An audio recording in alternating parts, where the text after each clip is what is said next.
Hello, this is wmpyr. Okay, so I got a question from Mr. Anthony Ho. And basically, he's talking about the hate crimes where people trying to cut your face. So to defend against that, can we use an angle 1 or 2 of the forearm to divert the knife arm and try to disarm from there? Okay, so the answer is yes, you can use the forearm. Let me go into some detail. Okay, so first off, in Filipino martial arts, what they teach you is that when the bad guy is trying to hit you in the face, they could have a weapon, whether it's a stick or a knife. They're trying to get my face, right? So our response to that is to defang the snake. So I move out of the way and I cut him on the arm. If I have a stick, I strike him on the arm. And if I don't have a weapon, then it's the same exact thing. I'm going to move out of the way and hit him on the arm. So now, can we do that with the forearm? Yes. And with the forearm, you're just going to imagine, like right here in the middle of your forearm, there's like a little marker sticking out, okay? A red marker, and you're going to draw a line with it. You could go side to side, you could go up and down, you go, of course, diagonals, right? So that's where your angles of attack come from.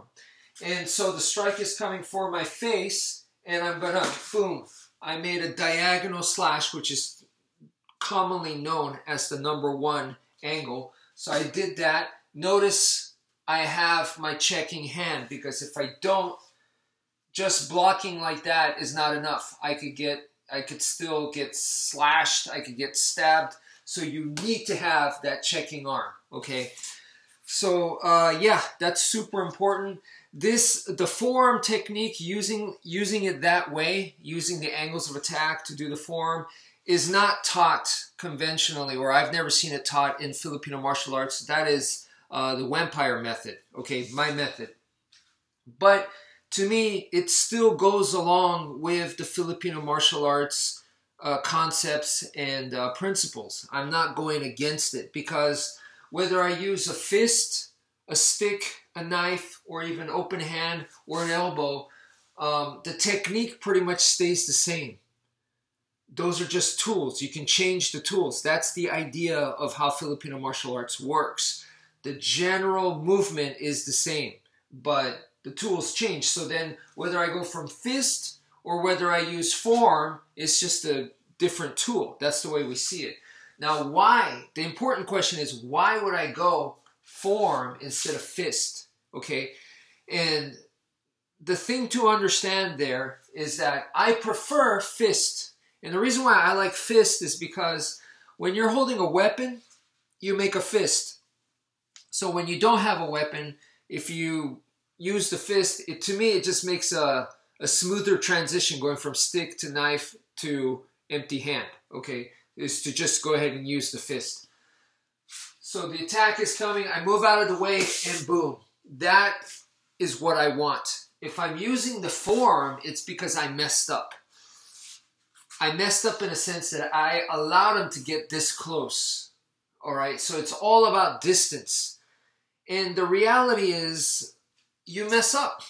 Sometimes they're faster than I expected. He caught me off guard and he came close to me. You know, he was saying, hey, can you show me on the map or whatever? And I got distracted and I made a mistake.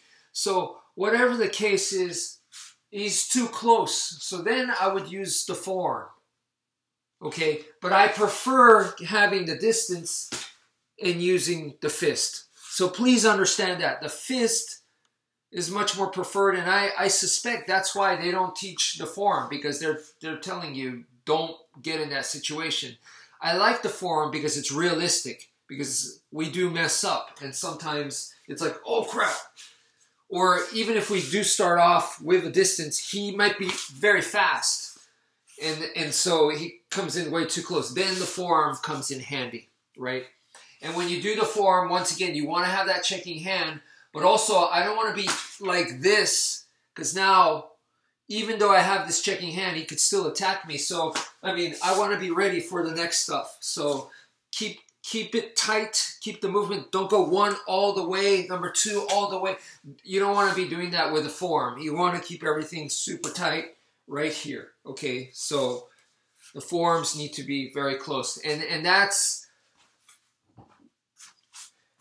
why I showed you guys this thing. When I did this, you see that this thing comes back, and when it does, you know, I need to have the forearms right there to do the angles 1, 2, 3, 4.